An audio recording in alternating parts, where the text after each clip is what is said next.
Welcome to Cotality's Housing Market Update for November 2025, brought to you by onthehouse.com.au.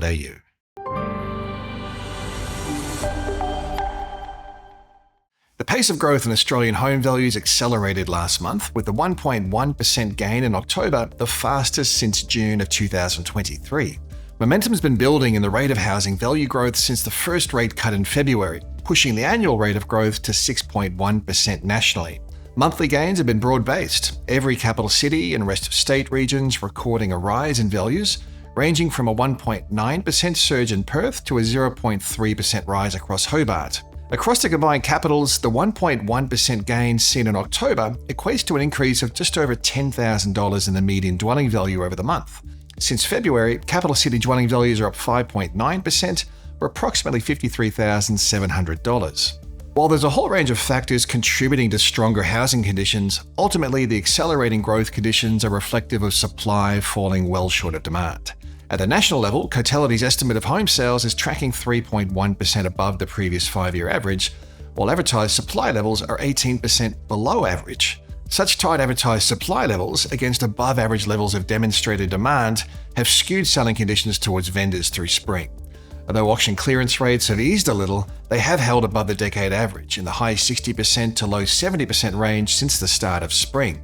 The step-up in growth rates coincides with the expanded 5% deposit guarantee scheme, which went live on October 1st. That's likely added to housing demand, especially around the middle to lower price points of the market. Indeed, it's the broad middle and lower quartile of the market where gains are strongest. Across the combined capitals, dwelling values are up 1.4% across the middle market, and they rose 1.2% across the lower quartile, while upper quartile values are up 0.7% through the month. The upper quartile of the market is showing the lowest rate of growth across almost every capital city. Stronger housing demand at the lower price points is likely a culmination of serviceability constraints eroding purchasing power, persistently higher than average levels of investment activity, and what's likely to be a pickup in first home buyers taking advantage of the expanded deposit guarantee. Regional markets also posted a solid increase in the monthly rate of growth, with the 1% rise the highest since March of 2022. Regional WA recorded the strongest rise, up 1.8%, followed by regional Queensland, up 1.1%, and regional New South Wales with a 1% lift. With vacancy rates holding around the record lows of 1.5% in October, rental growth is once again pushing higher. On a seasonally adjusted basis, Cotality's national rental index has risen by 0.5% per month over the past 3 months, the highest monthly growth in rent since May of 2024. Although rents are re-accelerating, housing values are rising faster, which has placed some renewed downwards pressure on gross rental yields. At 3.40%, the gross yield recorded across capital city dwellings has reduced to the lowest level since October of 2022. With Darwin leading the rate of value growth over the past 12 months, as well as demonstrating the highest gross yields, the total return at 23.1% over the past year is far higher than any other capital. Investment housing loans have more than doubled over the past financial year across the NT, helping to explain the very strong market conditions. Brisbane continued to record one of the highest rates of capital gain, with values up 1.8% in October, the highest monthly rise since February of 2022. In dollar terms, the monthly rise has added approximately $4,000 a week to the median dwelling value through October. The unit market is leading the pace of growth, with values up 1.9% over the month, while house values rose 1.8%. Record low levels of housing stock continue to support the upwards pressure on prices, with listings tracking about 19% lower than a year ago and 31% below the 5-year average. There are a lot of moving parts influencing the housing market. On one hand, we have persistently low levels of advertised supply and above-average levels of housing demand supporting value growth. On the other hand, we suddenly have a renewed inflation challenge and the prospect of a shallower rate-cutting cycle.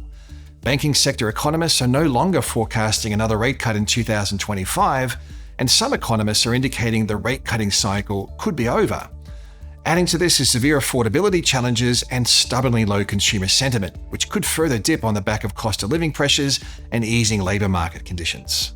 The imbalance between demand and supply is likely to persist for a while yet. The number of home sales is a proxy for housing demand, and the trend to date has been resilient in the face of downside pressures like stretched housing affordability, high cost of living, and an earlier drawdown on savings. At the same time, immediate supply, based on listing numbers, is tracking at record lows for this time of the year. Newly built supply also remains insufficient. Dwelling commencements were 9.5% below the decade average in June, and completions were 15.6% below the decade average. An ongoing rise in construction costs is set to keep any meaningful lift in new housing supply low as long as cost and margin pressures persist. The Q3 inflation shock is likely to have implications for housing markets, with a dimmer outlook for future rate cuts, along with the potential for renewed cost of living pressures, possibly leading to a prolonged period of pessimistic consumer attitudes. With interest rates potentially at or near the end of their cutting cycle, we aren't likely to see a material boost to borrowing capacity from here. Another downside risk could be seen in a tightening of investor credit policies. Credit aggregates from the RBA to September show housing credit for investors is rising at the fastest pace since June of 2015. A further acceleration in investment credit could see tighter lending policies introduced. Given that investors comprise an above-average 38% of mortgage demand, tighter credit conditions across this segment of the market would dent demand. As always, there's a lot to stay on top of. You can stay up to date with all the housing insights and commentary at the insight pages of the Cotality website.